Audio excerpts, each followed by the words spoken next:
second, Steve. Get back to that finish. I'm happy to do it. David G always signs him in on every safety meeting we cross him on. He's either in Texas or he's somewhere else. You want him to stand up so you can get your Yeah, there's a whole bunch of people here that I haven't seen in years. Yeah. Here comes the Hires family. I haven't seen them in years. Oh my goodness! Hi, Emily. Wow.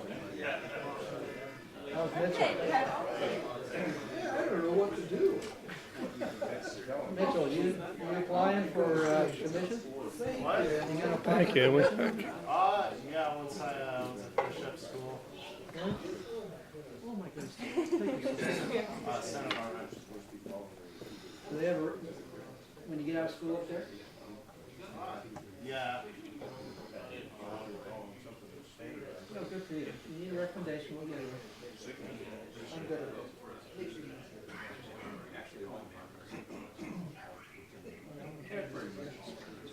It's a matter of sometimes it changes. Emily?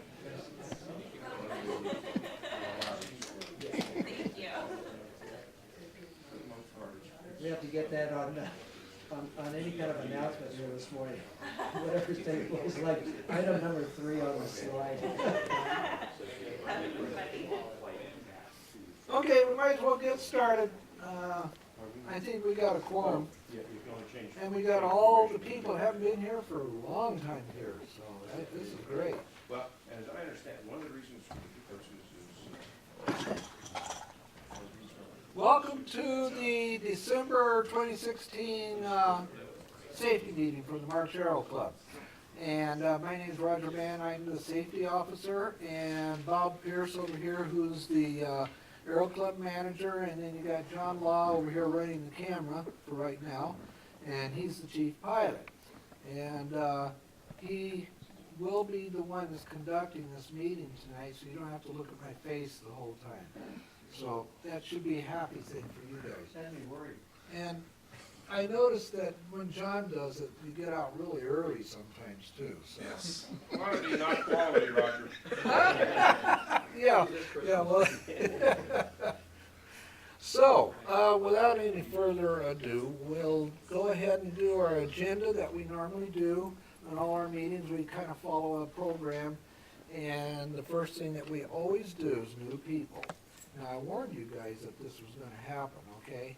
So, what I need to have you guys do is stand up, introduce yourselves, and tell us who you are, why you're here, why you're in the Aero Club, and how long you haven't flown, or if you ever flown before in your life.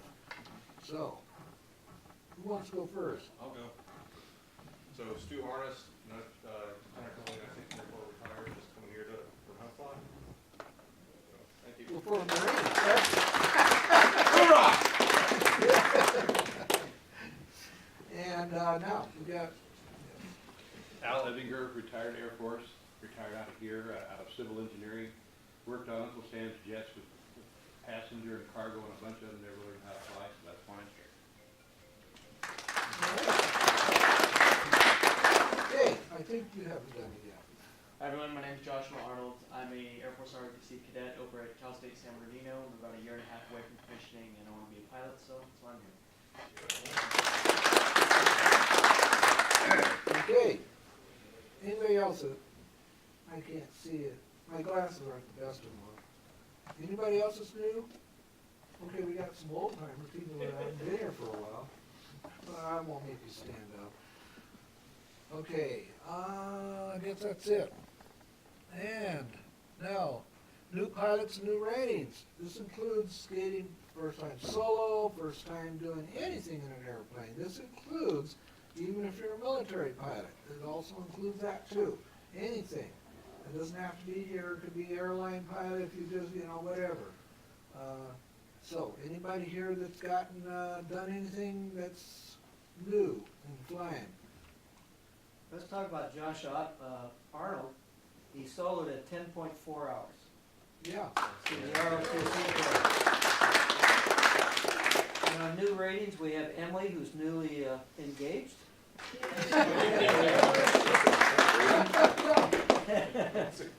I couldn't resist A it. little I different than flying. Well, I Thank don't know. you. That I could be just couldn't fine. resist, I'm sorry, dear. Let's see. Well, okay, I'm gonna do Andrew Mall, okay, sitting right there. Yeah, stand up, Andrew. Okay, Andrew is a brand new first lieutenant in the United States Air Force.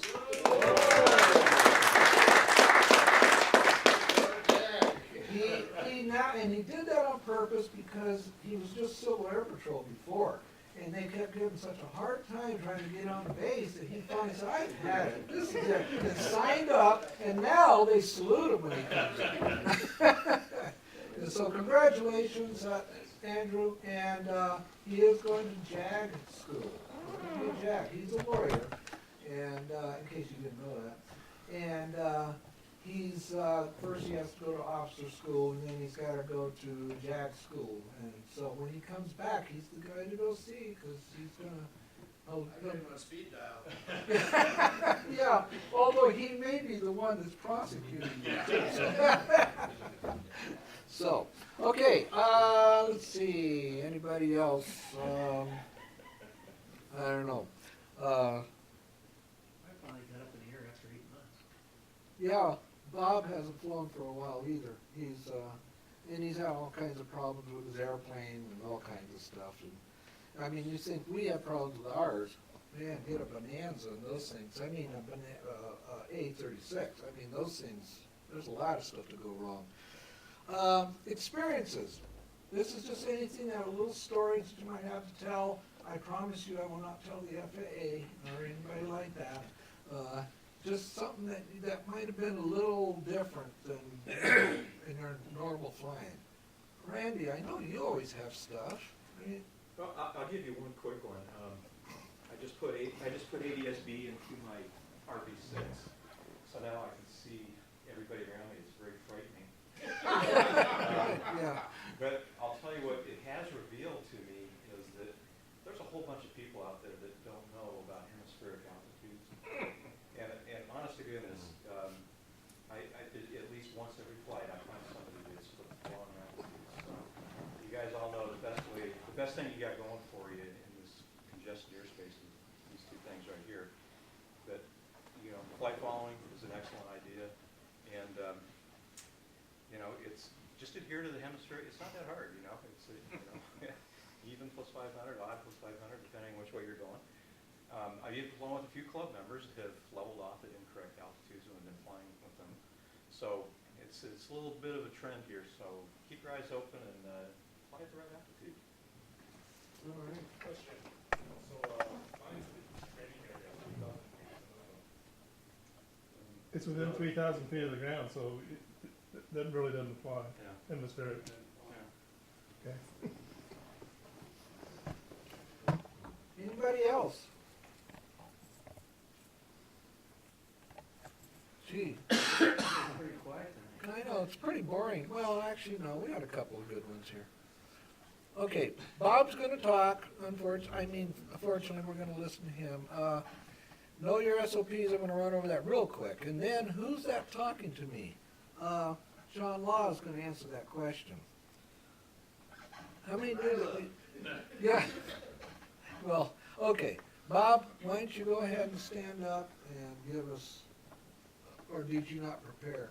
All right. You got the wrong number on that airplane. Well, that was one of the good airplanes. Yeah, pace scheme's okay. I'm back to the same old razzmatazz in regards to our aircraft and our maintenance. But first of all, those who missed the dinner, unfortunately, everybody, every club member that was there ended up with a gift. I hope they served well. 2 people got their half-hour free flight time. John was one of them, and I forgot who the other one was. Was that? Oh, Carolyn. And they won half-hour free flight time, which is worth about $80. So more power to them. And then we end up with, I donated a couple bottles of wine, and those went to Ward Massey. He got one, and his girlfriend got the other. So unfortunately, he gets 2 bottles. But anyway, we had a good time. We had a good time. It was busy. They squeezed us in, and we ended up with about 17 people all total. A little bit shy of what our original was, but we had a lot of people that were ill and just couldn't make it, so. We'll try again next year, maybe the same place.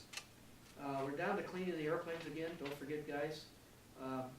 Use the funnel to get the oil into the engine. Don't try and pour the bottle in there because it drips all over, gets on the bellies, and nobody wants to clean it. It's a club, so I need everybody's help in trying to clean. We are running out of the concentrated pledge, so I'm gonna have to find a substitute.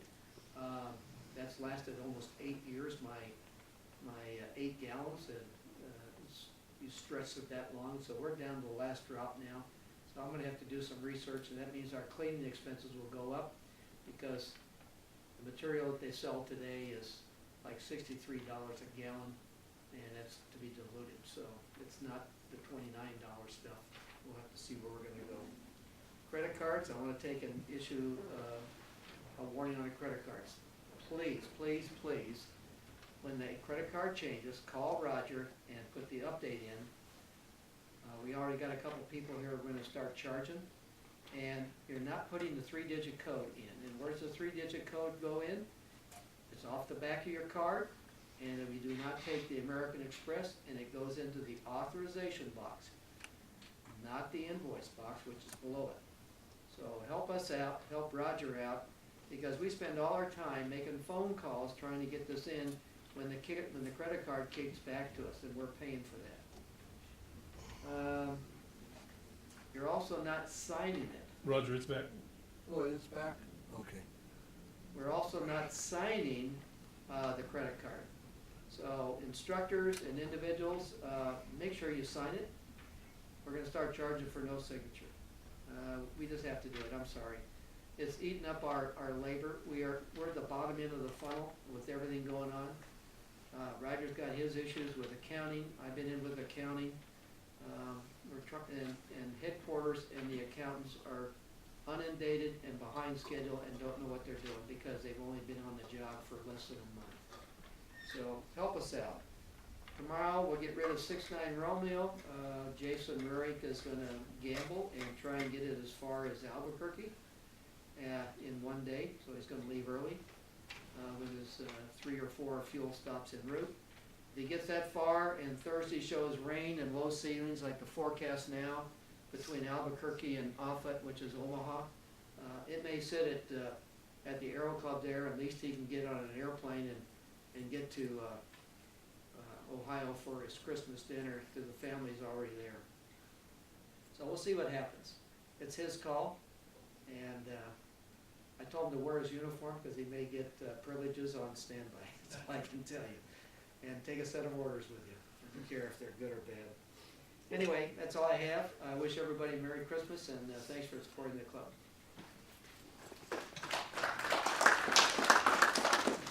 Just real quick, on that note about checking on the credit cards, we are $1,000 in the hole because of rejected credit cards for dues. So, this is the worst I've ever seen it. And 4 of them were the renewals for $100 that you pay every 4 months. So, and that's $400 right there. And I still yet to need to talk to these people and see if I can't get our $400 at the least. But dues is a major part of our income next to our flying. And dues is what supports the club, the ground structure of it at least. And when we lose $1,000, that's pretty significant because we can, just $1,000, just $500 can put us into the hole at the end of the month. And believe me, that wing commander down here, he keeps his eye on it all the time. And if it's in the negative, he doesn't like it. So, enough said on that. Okay, do you know your SOPs? I'm just running over this real quick. Basically, for you new guys, what we do is that one of the things you new guys need to know is that you have to read the SOPs. When you sign that little agreement in your package, application package, what you're doing is saying that you're going to read the SOPs. So, or actually, technically speaking, you're supposed to have already read them by the time you sign that. But we go through the SOPs paragraph by paragraph over the period, and over time, you know, we go through the whole SOPs and then start all over again. This one here, we're up at 3-7, chapter 3, and remain overnight, RON. Basically, when you stay overnight, okay, there's several things you gotta watch out for. One of the things, if you got grounded because of weather and you couldn't get back in here, there are some certain airports to go into. Whenever you go out of the basin, we really would like to have you carry something like a set of chalks or something. We do have portable little chalks that are in the back room that you can take with you. If you're flying out of the area and then for some reason you can't get back, there's several airports that you can land at. But you need to secure the airplane, just like anything, you know. Think in terms of like if it was your airplane or even your car. You're not going to just let it just sit there. You're going to do everything you can to secure it. You know, lock the doors with the key, you know, do all that kind of stuff. So just make sure that you follow what is common sense and anything like that. And then, of course, you want to get a hold of Bob or I. We've had it happen a few times. We had one guy had to leave the airplane up at Camarillo. And basically, when that happens, one or two things happen. Bob gets to fly his airplane, go up and hit him with a pilot, and the pilot gets to fly it back for free. Or a pilot can take another pilot up, and you guys get free too. Because, you know, unless, of course, you're going up anyhow. You know, opportune flight or something like that. Let's see. The Aero Club member, of course, you will have to keep control of the keys, obviously, if you land anyplace else. And then, of course, call the manager. If it's after duty hours, then basically, you know, obviously you probably won't be able to get a hold of us, but you can call, you know, in the morning, first thing in the morning, and try to arrange something. Bob has gone out in his airplane and picked up the pilot. That has happened. Let's see, the next one is runway 32 Delta taxiway intersection departures. You can do an intersection departure out on the runway. As a matter of fact, you probably do want to do that because you don't want to taxi all the way to the end of a 13,000 foot runway. That's going to add more to your Hobbs meter, and you're going to pay more. So they will actually taxi, give you, you know, your where to go, and you got to take off from there. Let's see if there's anything else I need to add to that.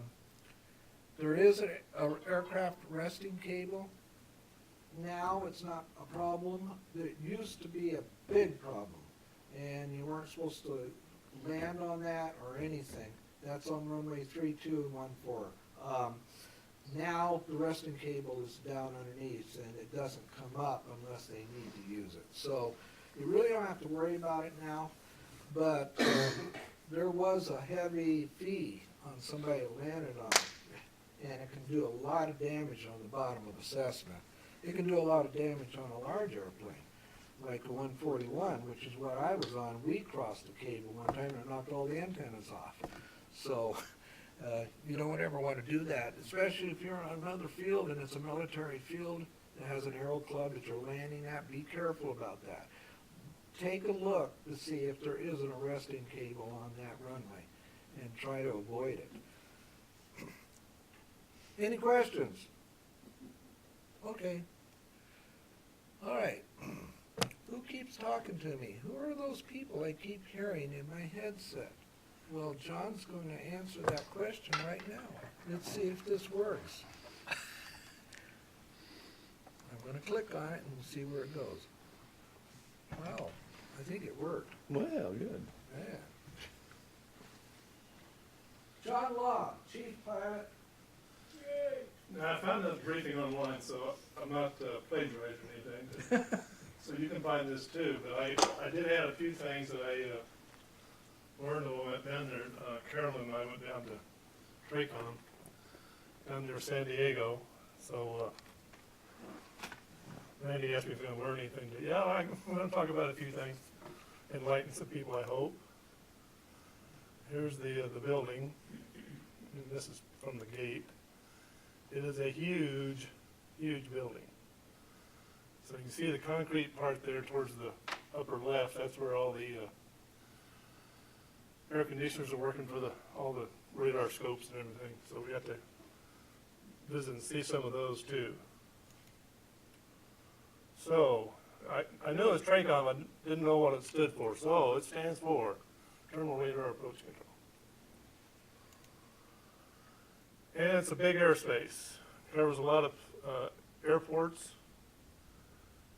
And so you can just take a look at those. Burbank, LAX, of course. Our airfield here. San Diego. Empire, which goes out to Palm Springs. Delray area does go out to Catalina. So look at that bottom bullet there. It sort of gives you another idea how big the airspace is.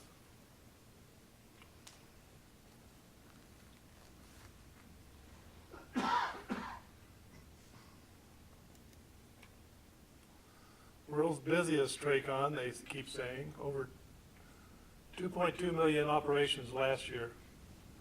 And it says close to 4 million this year, so it's growing also. Big square miles of airspace, 46 public airports, and all those control towers. Class B airspace, LAX and San Diego. Class C airspace, of course, here at March. Ontario, John Wayne, and then I think the Charlie Air Force Base about Burbank and Van Nuys. Is that new? I'm not sure.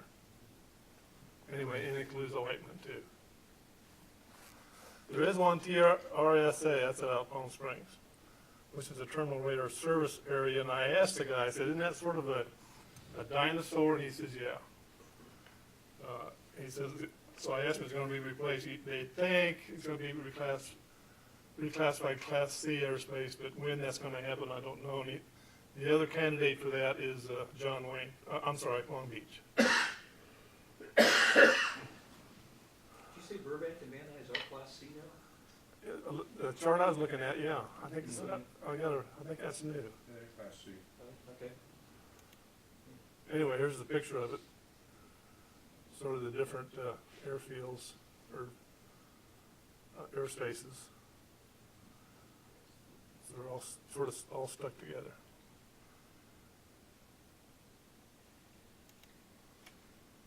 So this is sort of a, with the ground in there, if you will, map, and this is some different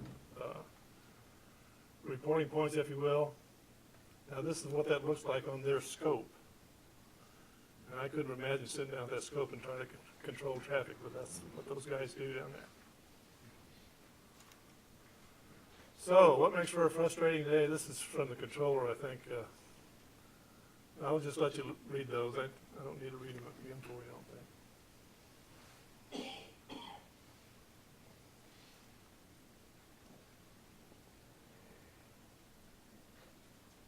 So I think he's talking about us.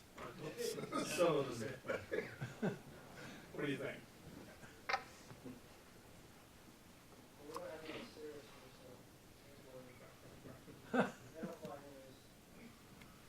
And this is the guy here. This is not a very good picture. It's Rob Reddig. And again, that's the scope up there, and it's with the. I think in the yellow there is, if I can get my thing to work. I think that's a contact right there, that yellow.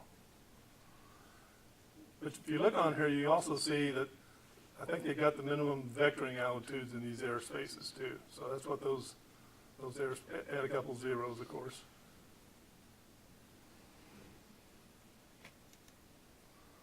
There it is again. I think I blew it up a little more.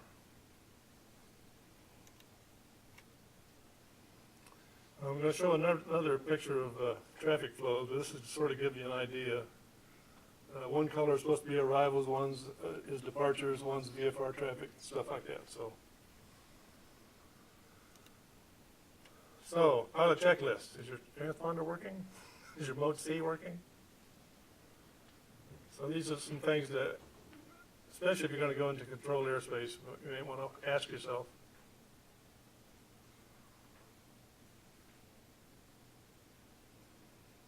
And he sort of hit on a lot of these, especially the last two.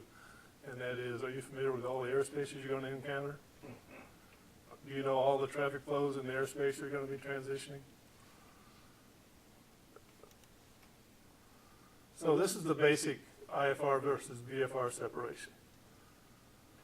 Okay, so it's, I don't know if you can't read it, it's 3 miles lateral, 1,000 vertical.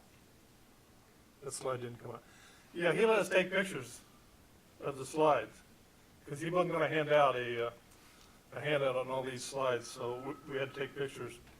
I did find some on the internet too, so I think some of these I got in here are, this is of course one I took in the classroom, so didn't come out real good. And he just did talk about this a little bit, what fusion radar is. I'm not real, he didn't go into any detail on this stuff. So the Metroplex is talking about upgrading the arrivals and departures out of this area. And so I think I got a little bit on each of these. Let's talk about it a little bit. So I just Googled fusion radar, and it talks about, I think what they're going to do is they're going to try to use all the surveillance radars they have available and to paint your airplane where you are and what you're doing.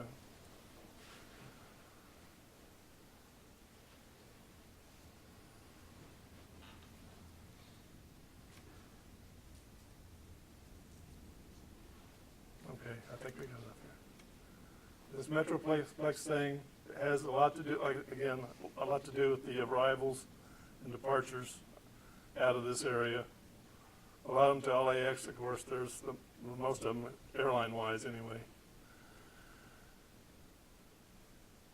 But it does talk about also, you know, LAX, Burbank, Ontario, Long Beach, all these airports in the area.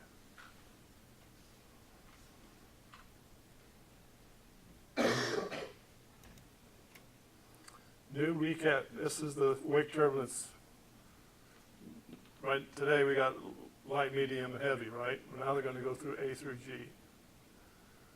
And so this, it tells you, okay, trailing aircraft, and if you're in category A, that's us and our Cessnas. If you're behind one of these bigger airplanes, that's the separation they're going to try to get you. What Rob also said is a lot of the towers don't know this new recategorization, if you will. So I guess it's a learning process for a lot of people. But he put the onus of responsibility on the pilot, Yeah. if I remember right. Yeah, Carolyn, if you think of anything during this, speak up. Don, what's interesting in regards to those trailing distances, they don't always hold true. Even heavy behind a heavy. Right, Still heavy behind the fine. heavy, they'll probably put them a little closer, yeah. Well, I'm not sure where the A through G is and what the weight difference is. He never covered that here on the base when he implemented. No, he didn't go into a lot of detail about that either, yeah. So just be aware that even though you see 6 miles, even at 15 to 20 miles, you still can be in weight turbulence. Oh, yeah. Behind a heavy. Okay, the main thing about this is, to my way of thinking, is the standard arrival routing is going to change. There's going to be new GPS waypoints, things like that. So the standard terminal arrival routes are going to be changing. Probably won't bother us a whole lot, or affect us, I should say, a whole lot. It's going to affect the airliners mostly, I would think.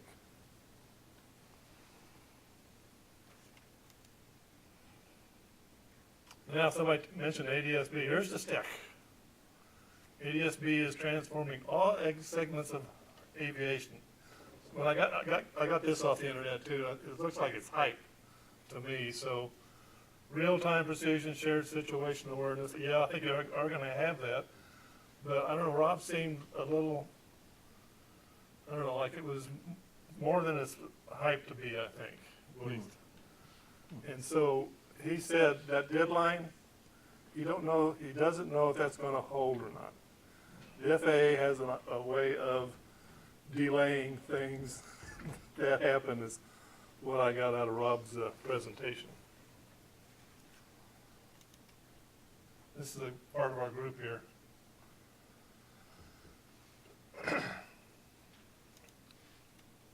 That didn't come out very good.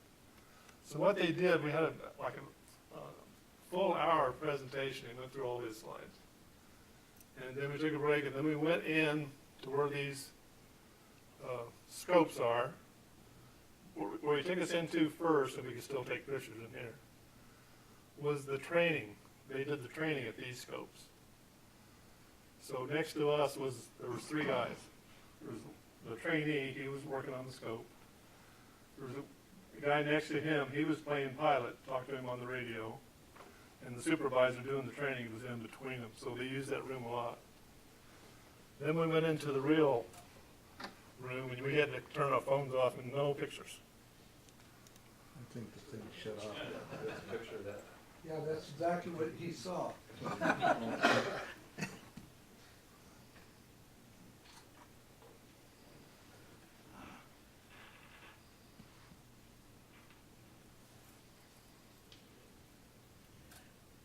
why they don't, why the thing shuts off all the time, but I hope it is, there we go. This is just a couple of arrivals.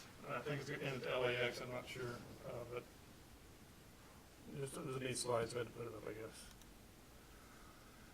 Okay, so the controller, above his radar scope, he's got this. Right here, and he's got all the latest weather for all these fields. So you've got Ontario up there, Pomona, Chino, El Monte, Riverside, our Ailfield, Palm Springs, LAX, and San Bernardino. So he's got, if you notice, he's also got the number or letter alphabet. I was flying back from Brackett last week. I was in 69 Romeo. I only had one radio. So he asked me to get the ATIS for March. I said, well, I only got one radio. I'll have to go off free. He said, I can give it to you if you want me to. I said, sure. So he read it off because he got that right up there for voting. So that was a lot easier trying to switch radios and then get back in contact with him.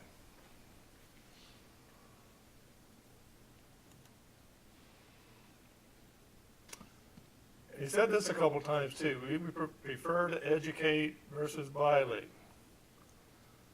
He says, call them if you have a complaint. If you want to write these numbers down, go right ahead.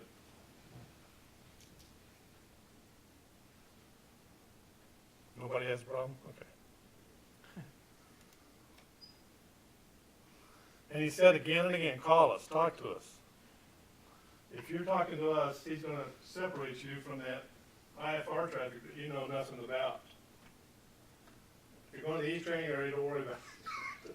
No, don't call flight following. If you're going to Ramona somewhere, get a ground controller tower. You want flight following. It's on a work basis. You know, if they're real busy, they can't take you. But I've never asked for flight following out of here and been denied. So if that happens to you, let me know. It'll be the first maybe. So again, you're going to increase your separation between you and aircraft you don't even know about. So it's going to increase the safety, not only for the IFR type, but for your airplane too, for you.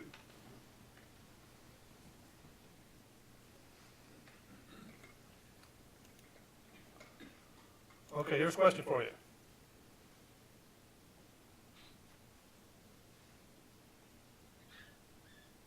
Anybody? Any guesses? No? 200 feet. Yeah, that's what the guy guessed also. It's 299 feet. That's why that if he's not talking to you, he has to give you extra separation between you and other planes because your mode Charlie may be telling him what altitude you're at, but he doesn't know for sure unless he's talking to you. That's another reason to call for flight following if you can. In other words, he can't verify your altitude if he's not talking to you.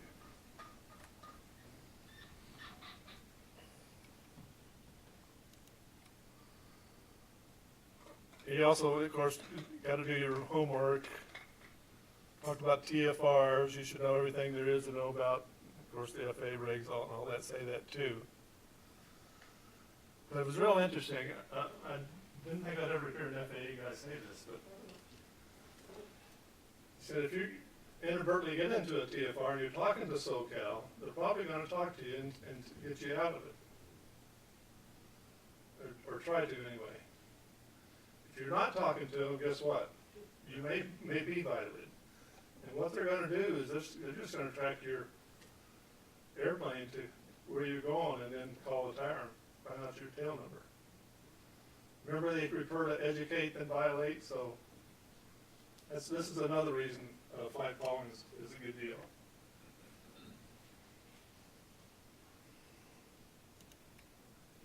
Now, these are just some gee-whiz pictures, okay? These are a certain date, June.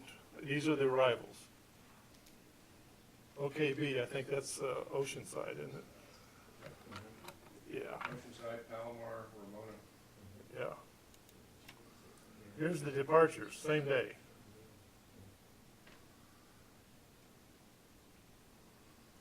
Here's the VFR no, that's all IFR.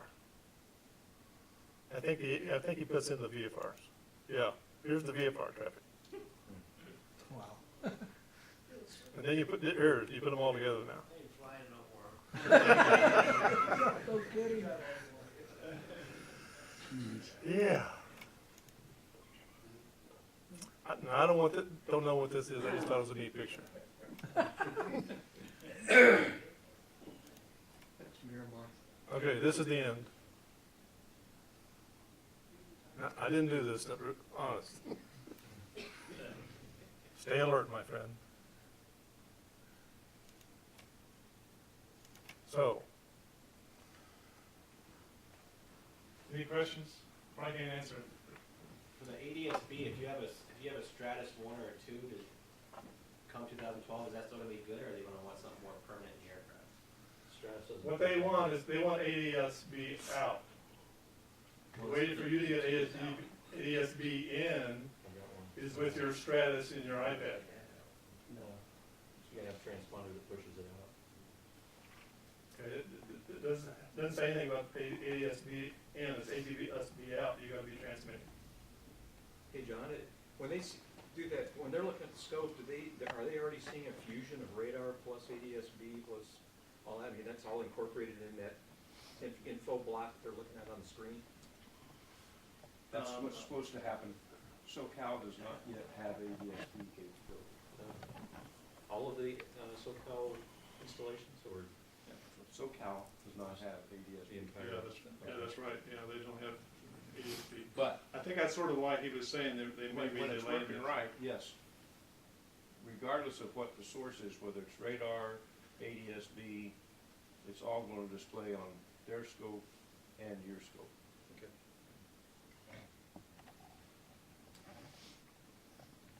He was talking about training a little bit, and I said, well, how long does it take to train somebody? And he says, well, it takes at least a year, maybe 2. And if you learn on this scope how to control the traffic, you can move around a little bit in that scope. But if you wanted to go to a totally different area, you'd have to resign from this area of TRACON to go to that other area. Yeah, you can't be doing So you're that. sort of, once you get there and you get trained, you get up to speed, so to speak, but you're stuck, I think. Another thing it's sort of like people going to pilot training. To qualify for it, you gotta be not more than 28 and be in good health and all that stuff. And also, you have to retire by the time you're age 56. Yeah, I don't want you to be there too long either, I guess. Rob said he last year he worked 100 hours overtime. He probably could have worked about 50 hours more than that if he wanted to, because they're short of controllers. Remember what happened 27 years ago? How often they have strokes and heart They're attacks? still it's a There was one guy there, he was much younger than I was. I would say he was like maybe late 40s, he was already gray hair. And I mean, completely gray. And with the white colored hair on, it was all white. I so what's your washout rate? He says, oh, 35%. He wasn't really sure. He said, we had one class come in there, it was 20 folks, and 11 got qualified. The stress level is very high. In Chicago, just working the tower, that's 4 on and 12 off. They're so busy in Chicago that the guys just get burned out. Yeah, but he talked about, tower is totally different, Well, I'm because just saying- it's visual. With, And- and if and- you look at what they're gonna have, the stress level at this point here through TRACOM is greater than what the tower is gonna be in Chicago. Oh, So yeah. you know where the stress level is gonna go up and how long they're gonna last. They'll be burned out at 20 years. Yeah, they're short controllers. Okay, that's it, guys, thanks. Hey. John, what happened to that controller that, turned the plane up towards the mountain? Whoa. They suspended her from operation. Yeah, they said it was a combination, the pilot should have known not to turn north, and she should have known to turn Well, I south. imagine the GPS had to be going off. Yeah, you did. That's scary, though. I know the train Yeah. pretty low. Your next meeting, 17 January 2017, a whole year away from now, so we'll see you there. Yeah, don't forget to sign in on the sign-in sheet. Oh, yeah. People not do it last year. I got it. I was afraid to say yes.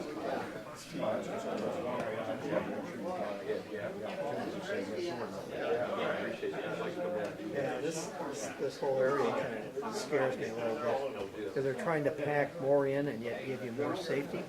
So therefore they want to watch the